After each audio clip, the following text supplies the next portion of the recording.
ৰন্ধন গেছৰ KYC সম্পূৰ্ণ কৰা নাই নেকি আপুনি? যদি কৰা নাই তেন্তে 16 আগষ্টৰ পূৰ্বে সম্পূৰ্ণ কৰি লওক আপোনাৰ KYC। KYC সম্পূৰ্ণ নকৰিলে আপুনি ঘৰুৱা চিলিণ্ডাৰ ক্ৰয় কৰিব লাগিব বাণিজ্যিক চিলিণ্ডাৰৰ মূল্য। অৰ্থাৎ 976 টকা মূল্যৰ চিলিণ্ডাৰ আপুনি ক্ৰয় কৰিব লাগিব 3100 টকা মূল্যত। যিসকল গ্ৰাহকে এতিয়ালৈকে ৰন্ধন গেছৰ সংযোগৰ সৈতে তেওঁলোকৰ আধাৰ লিংক কৰি KYC সম্পূৰ্ণ কৰা নাই সেইসকল গ্ৰাহকৰ বাবে এক জৰুৰী বাৰ্তা। অহা 16 আগষ্টৰ পূৰ্বে সম্পূৰ্ণ কৰি লওক আপোনাৰ KYC। অন্যথা 16 আগষ্টৰ পিছৰ পৰাই আৰু আপুনি ঘৰুৱা চিলিণ্ডাৰ মূল্যত ক্ৰয় কৰিব নোৱাৰিব ৰন্ধন গেছ। আপুনি ৰন্ধন গেছ ক্ৰয় কৰিবলৈ হ'লে ভৰিব লাগিব বাণিজ্যিক চিলিণ্ডাৰৰ মূল্য।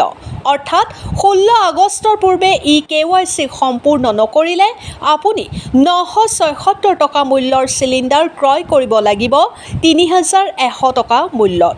বৰপেটা জিলাৰ কয়াকুছি বজাৰৰ মেছাৰ্ছ কয়াকুছি ইন্ধন গ্ৰামীণ বিতৰক কৰ্তৃপক্ষই তেওঁলোকৰ যিসকল গ্ৰাহকে এতিয়াও KYC সম্পূৰ্ণ কৰা নাই তেওঁলোকক অহা 16 আগষ্টৰ ভিতৰত KYC সম্পূৰ্ণ কৰিবলৈ আহ্বান জনাইছে।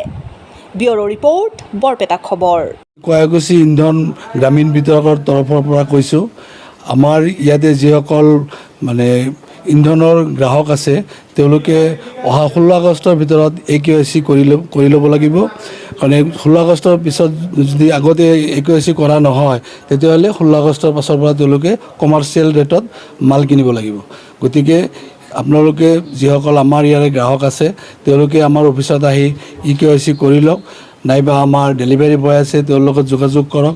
আৰু নহ'লে এটা এপ আছে ইণ্ডিয়ান ওৱান এপ বুলি, সেই এপত আপোনালোকে নিজাকৈ কৰিব পাৰিব।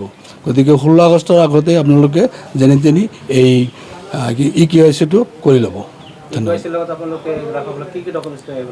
নাই, অনলি আধাৰ কাৰ্ড লৈ আহিলেই KYC হৈ যাব। কাষ্টমাৰজন নিজে আহিব লাগিব আৰু এটা আধাৰ কাৰ্ড লৈ আহিলে হ'ল। বহুত বাকী নাই, যিখিনি বাকী আছে তেওঁলোকে গম পায় হয়তো, গতিকে তেওঁলোকে আহিলে হ'ল। এইটো অফিচটো কয়াকুছি বজাৰ তিনিআলিৰ পৰা পূবফালে থানাৰ সন্মুখেদি পূবফালে 100 মিটাৰ আহিলেই অফিচটো পাই যাব। মই কয়াকুছি ইণ্ডিয়ান গ্ৰামীণ বিতৰকৰ ফালৰ পৰা কৈ আছোঁ। KYC কৰিবৰ কাৰণে গেছৰ পাছবুক, আধাৰ কাৰ্ড আৰু যিজনৰ নামত গেছৰ কানেকশ্যন আছে সেই মানুহজন আহিলে আমি এজেঞ্চিৰ পৰা KYC কৰিব পাৰিম। আৰু আমাৰ ডেলিভাৰী বয় আছে, ডেলিভাৰী বয়ৰ জৰিয়তে আপুনি KYC কৰিব পাৰিব। নহয়তো আপুনি ঘৰত বহি ইণ্ডিয়ান অইল ওৱান এপ আছে, এপৰ জৰিয়তে KYC কৰিব পাৰিব। গতিকে সোনকালে আপুনি আহি KYC কৰক। নিজে আহিব লাগিব। আৰু যদি কিবা কাৰণত আহিব নোৱাৰে আমাৰ লগত যোগাযোগ কৰিলে হ'ল, আমাৰ ডেলিভাৰী বয় আছে যিহেতু গেছ চিলিণ্ডাৰ দিবলৈ যায় তাৰ জৰিয়তে কৰিব পাৰিব। নাই, কোনো ফিজ নাই, টোটেলি ফ্ৰী হয়।